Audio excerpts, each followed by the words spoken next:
evening and welcome. I'm Benson McCory. This is Africa 54.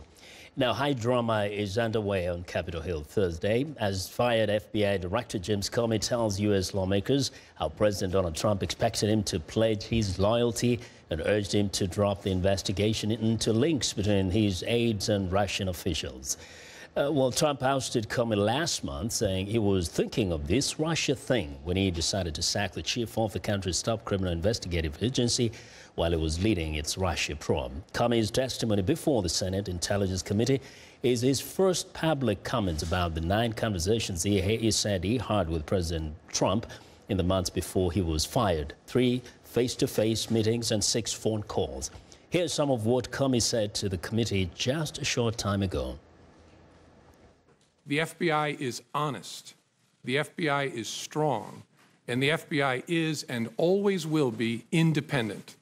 And although the law required no reason at all to fire an FBI director, the administration then chose to defame me and, more importantly, the FBI by saying that the organization was in disarray, that it was poorly led, that the workforce had lost confidence in its leader.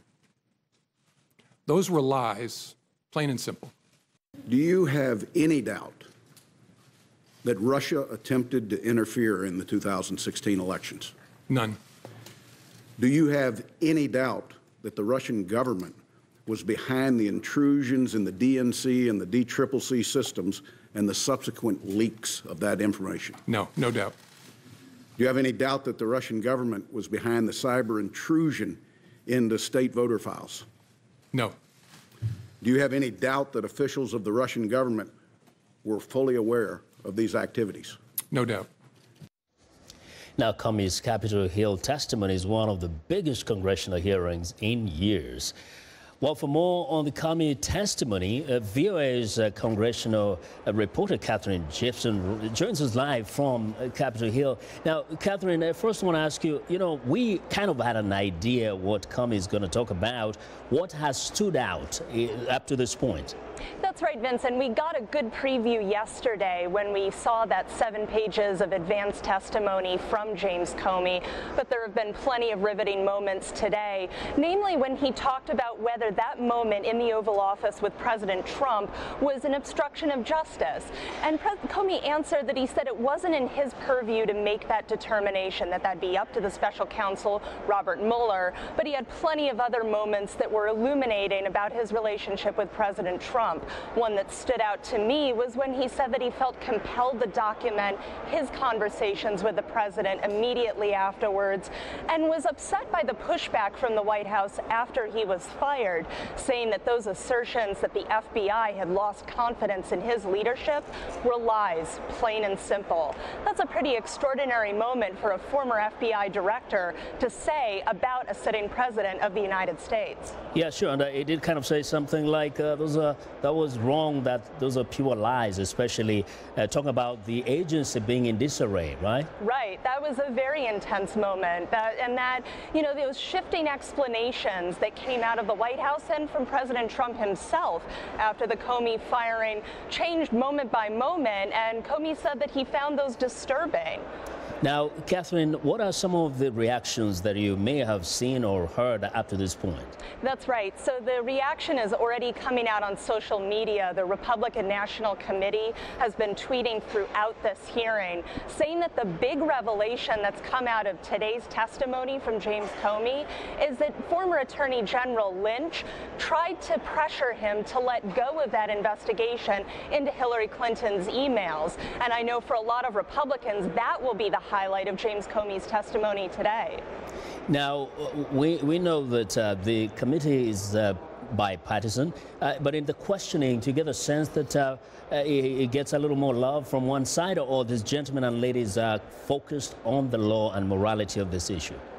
Well, there are so many issues at play here, and the overwhelming issue here is about Russian election interference. James Comey was asked if this is part of a long-term strategy on the part of the Russians, and that's a concern for both Democrats and Republicans here. Comey's answer, this is certainly going to happen again. Now, we know that this is one of the biggest events on Capitol Hill for many, many years, perhaps. In terms of the reaction from just some of the people close to him, what are they saying? Discrediting what he's saying? What happened between him and the president? Right. So it's interesting in that we haven't gotten any tweets from President Trump himself. We know that he's always very active on Twitter. We know that his schedule, his public schedule, was completely free this morning. So we expected some tweets from him, but we haven't seen any. Instead, we've seen tweets from his son, Donald Trump Jr., who has been pushing back and saying that if his father had meant to pressure James Comey to drop the Flynn investigation, he would have known that when his father gives a command, it's clear. Wow. Thank you very much, Catherine, for excellent reporting. We'll be checking with you again. Good to talk with you, Vincent. A pleasure. Well, that's VOA's congressional reporter, Catherine Gibson, reporting live from Capitol Hill. Now, so what could come out of this testimony? Well, for more perspective, I'm joined by VOA national correspondent Jim Malone. Jim, what a day, once again. Now, the issue here is this about Comey kind of vindicating himself, or, as the president said, is it something between the two of them on who's telling the truth? It's Comey telling his side of the story. What's striking about this appearance today, Vincent, is the personal nature of what we're getting at here. We are at a showdown between the President of the United States and the former FBI director, and it's about the truth. And what you have is a character like Comey, who's very savvy and experienced in the ways of Washington, who took meticulous notes, and he tells us why. Because he feared the president might lie about their interactions. There's a lot here that is potentially damaging to the president. But the key question right now is his comment to Comey about trying to let the General Flynn investigation go. Does this rise to the level of the legal term of obstruction of justice? And that's going to be debatable right now. And what we saw in the committee today, Republicans on the committee trying to defend the president, pushing back on that and asking Comey if he thought it was so concerning why he didn't take action at the time. Yeah.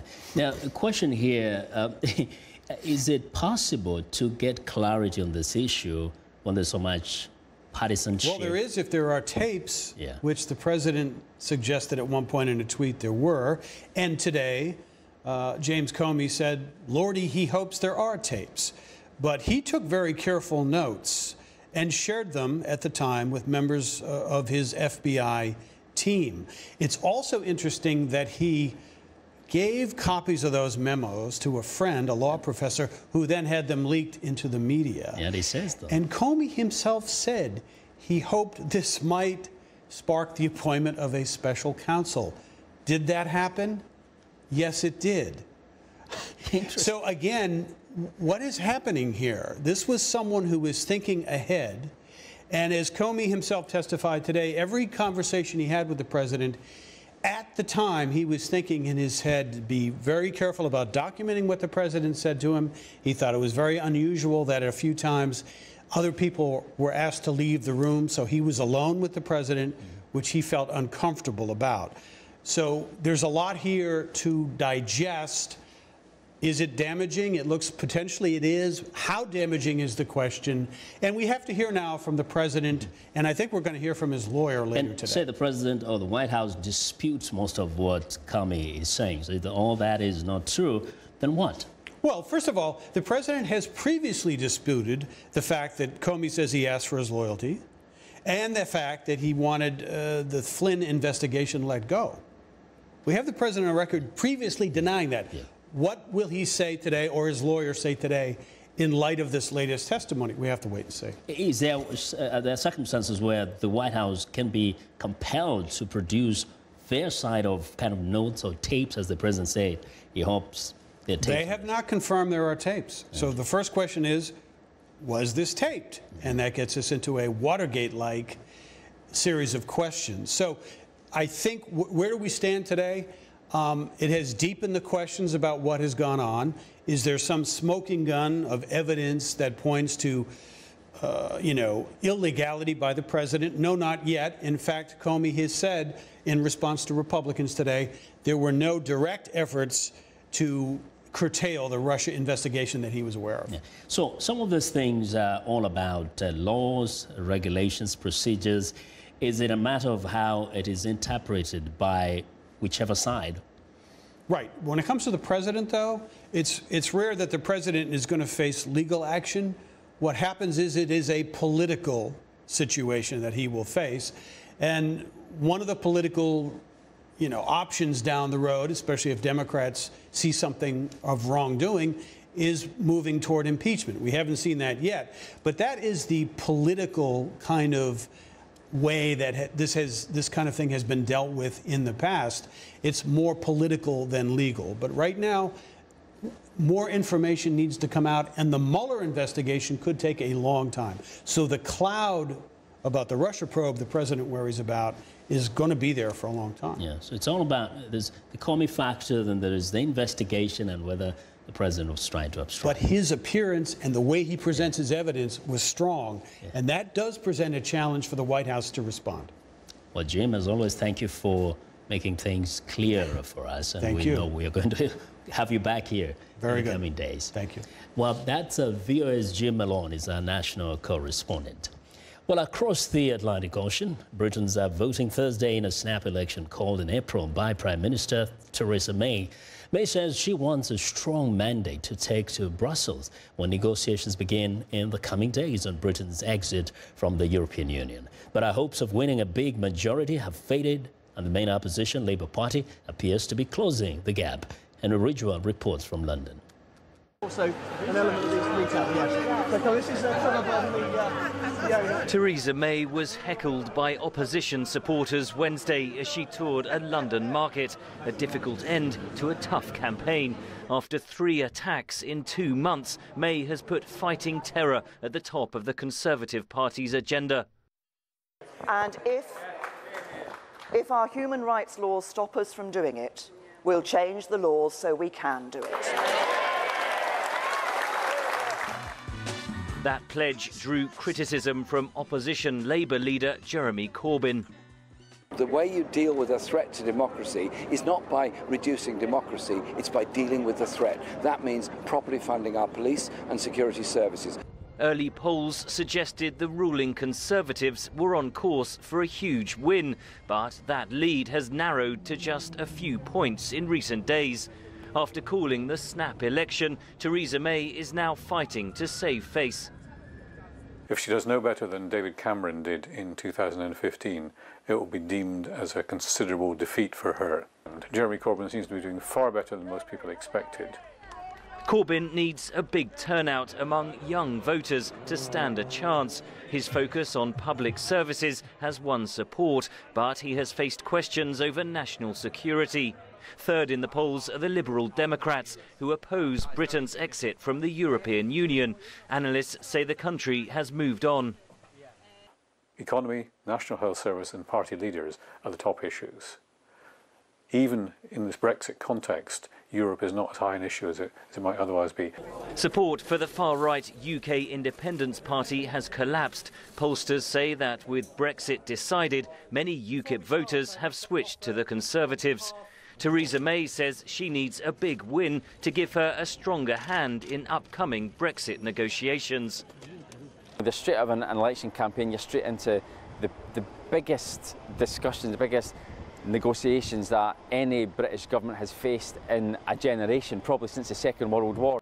Polls show a big Conservative win would likely boost support for independence in Scotland. Following Brexit, the ruling Scottish National Party is demanding a second referendum on breaking away from the UK. In actual fact, the Scottish people, most of them don't want another referendum so soon. They think that they've made their decision in 2014. Terrorism, Brexit and the potential breakup of Britain. The challenges ahead are daunting and each party is offering very different answers. Henry Ridgewell for VOA News, London. Well, at least 14 people were killed and scores of others injured in the northern Nigerian city of Maiduguri. The Borno State Police Commissioner said Thursday the death toll is expected to rise. It is said to be the group's most serious assault on the northeastern city in a year and a half. The raid comes just 6 months after President Muhammadu Buhari said the militant group has been defeated. More than 20,000 people have been killed in Boko Haram's campaign to establish a caliphate in the Lake Chad Basin. 2.7 million more displaced, creating one of the world's largest humanitarian emergencies. While voters in the Democratic Republic of Congo are flocking to various sites across the country to register for the next presidential election that will replace long-serving President Joseph Kabila. Despite deep skepticisms that the presidential poll will take place on time, many say they wanted to make sure they'll be able to help end 2 decades of Kabila's family rule. However, the Electoral Commission says elections could again be postponed due to delays registering millions of voters. The European Union and the United States both slapped sanctions on top Congolese officials last week, who they say have committed human rights abuses and impeded progress towards election. In East Africa, Tanzanian albino children who were attacked for body parts now have a reason to smile. They have been given new limbs by a U.S. hospital. Emmanuel Rutema is one of 4 Tanzanian children with albinism visiting the United States to get prosthetic limbs to replace those hacked off in brutal superstition-driven attacks in his homeland. At Shriners Hospital for Children in Philadelphia recently, 3 of them got the new limbs that will help them do everyday tasks that most people take for granted. Rutema's attackers chopped off on the other hand and tried to pull out his tongue and teeth. Also getting prosthetics were Baraka Lusambo, 7 years old, and Mwigulu Magesa was 14 years old, each of whom lost parts of their arms in the attacks. Well, we want to know what you think about Africa 54 and the stories we cover. Join the conversation on Facebook. The address is Africa 54. We're also streaming our show live on Facebook.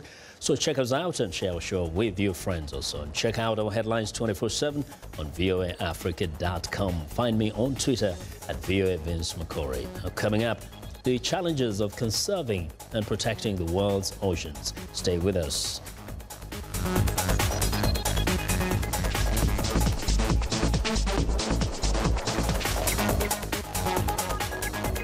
I'm Milar Sega. I'm the host of VOA's The Correspondents, a roundup of the world's top stories with analysis from our dedicated reporters. It's really a conversation the same way that you would bring a friend to your home and ask them what's going on. And our correspondents will do that and answer those questions through their own eyes. That appears a false choice in more ways than one. We can't actually put you there, but we can come pretty close. In 30 minutes, we'll show you the world.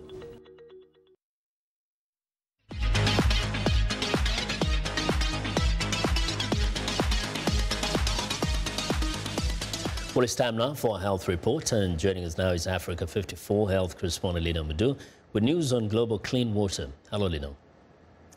Well, June 8th is World Oceans Day, a day set aside by the United Nations to remind people of the major role the oceans play in human survival. Oceans covers about 2/3 of the surface of the Earth. The UN says pollution, overfishing, and the effects of climate change are severely damaging the health of the oceans and affecting people, planet, and prosperity. An ongoing high-level oceans conference at the United Nations aims to identify ways and means to support the implementation of SDG 14, conserve and sustainably use the oceans, seas, and marine resources for sustainable development. Peter Thompson, president of the UN General Assembly, says this conference is very important in the process to start restoring the ocean's integrity. The high aim for this ocean conference is this will be the moment in history where we put that cycle of decline into reverse and start restoring the ocean's integrity. Why is that so important to us? You know, every second breath you take comes from ocean-produced oxygen. Without a healthy ocean, we're in deep trouble, whether it's food or whether it's our climate. We have to have that integrity for the ocean, the source of life. UN Secretary General Antonio Guterres warned that by 2050, the global demand for fresh water is projected to grow by more than 40%. Guterres says at least a quarter of the world's population will live in countries with a chronic or recurrent lack of clean water, and strains on water access are already rising in all regions. With rising population and limited freshwater resources, at least 25% of the world population will lack access to clean water by 2050. Currently, over 800 million people across the world lack access to drinking water, and more than 2.5 billion don't have basic sanitation.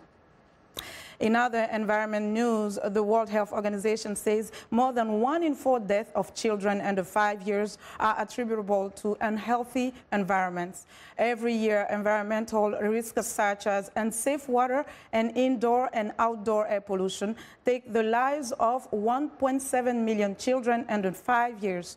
Joining us live via Skype from Geneva, Switzerland for more on the subject is Dr. Maria Nera, Director of Public Health, Environment and Social Determinants of Health at the WHO. Dr. Nera, welcome to the show. Thank you very much. Could you give us a sense of the problem when it comes to pollution and its impact on children? What kind of sicknesses do we see children affected by? The most important diseases are, if we are talking about air pollution, are pneumonia, for instance, all respiratory diseases.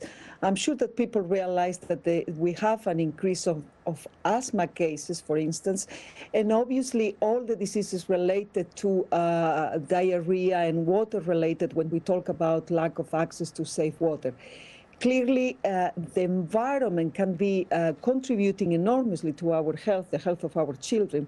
But today, unless we reduce the environmental risk factors to which the children are exposed, we will keep having 1.7 million deaths every year in children under 5, and those deaths can be avoided if we reduce those environmental risks. So what are some of those risks, especially if we want to focus on sub-Saharan Africa?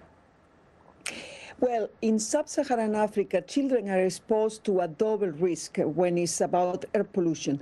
They live in cities, and therefore they are exposed to the air pollution generated by cars, by industrial production, by waste incineration, by buildings, and the lack of sources of clean energy. But in addition to that, which is affecting children in the developed world as well, in addition to that, in sub-Saharan, the children are living in places where in most of those places, they don't have, for the household use, they don't have clean fuels, so they are still using wood or very polluted fuels to cook or to heat in the house, and that is generating smoke that is going into your lungs and is going into your brain, and this is really very dangerous for the health of the children. In addition to that, in addition to the diseases like asthma or pneumonia or even problems with the neurological development of the children, those children are not going to school, but because they need to collect the wood, or they need to help on having access to these sources of energy. So we have a big opportunity here, but at the same time, a huge risk for the children in sub-Saharan Africa. So, Dr. Nera, what are some of the key recommendations by the World Health Organization to tackle this issue? Well, we need to look at how our cities are developing now. Urban pollution is really a major problem, so a more sustainable transport system, a better planning by our mayors of how the cities are developing, access to clean sources of energy, a low-carbon economy, and clearly bringing at the household level, bringing clean sources of fuels for cooking. I mean, we need to have access to rather electricity or more sustainable sources of energy, clean ones that will allow our children to grow in a very healthy condition. So quickly before we wrap, Dr. Nera, what is the way forward? Is to be aware that a healthy environment is good for our health, is good for the economy, and is good for development. Unless we protect the sources of safe water we have, we protect the quality of the air we breathe, even the quality of our oceans, and we reduce pollution, we will not be able to protect the health of our people. Thank you, Dr. Nera. We thank you so much for joining us today. Pleasure. Thank you. And that was Dr. Maria Nera. She's Director of Public Health, Environment, and Social Determinants of Health with the World Health Organization. And that's our health report for today. To stay in touch, find me on Twitter @LenorMoudou. Back to you, Vincent. Well, thanks a lot, Lenore, and I'll be sure to watch Lenore Moudou's health reports every Tuesday and Thursday right here on Africa 54. Well, it's time now for a short break. Still to come on Africa 54, a humanoid robot with a captivating smile and expressive eyes. We'll be right back.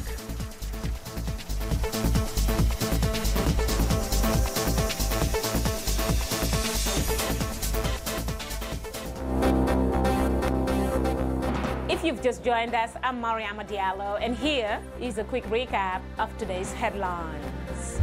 In Nigeria, 14 people are killed and 24 others wounded by a Boko Haram attack. We stay in Nigeria, where Okada Books gives authors a platform to distribute their work to large audiences without going through big publishing houses, aiming to revolutionize reading in Africa. In Morocco, protesters hold a demonstration against corruption and unemployment in Al Hoceima, despite a recent crackdown on the protest movement. In Zimbabwe, the most decorated female motocross racer is changing perceptions about girls in extreme sports in the country by pursuing her passion. That's all for today. Thanks for watching. We'll see you next time.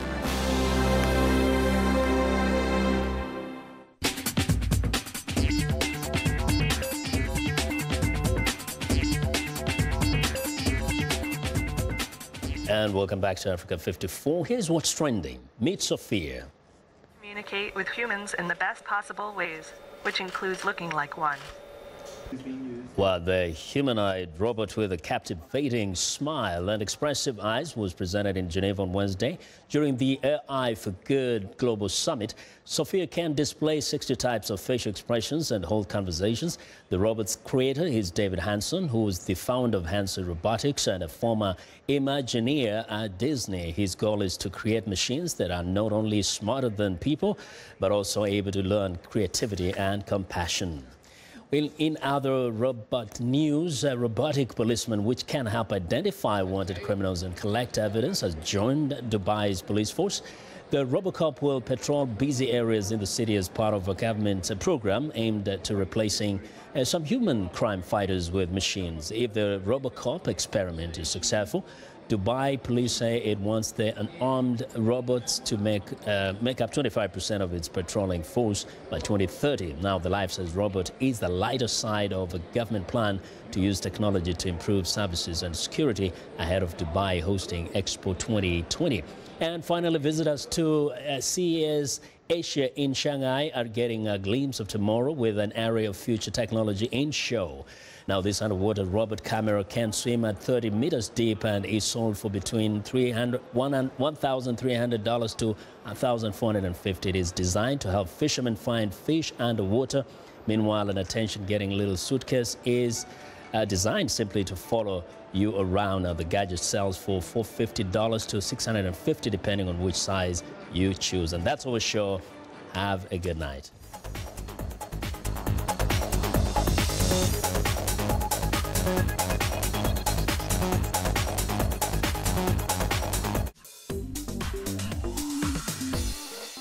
Welcome to English in a Minute. When something loses its original shape or form, it does not look very natural or comfortable. Bent out of shape. Hey, did you tell Greg about my dinner party? Yeah, I did. I thought he was invited. Well, now he's all bent out of shape because I didn't invite him. I'm sorry. Can you invite him now?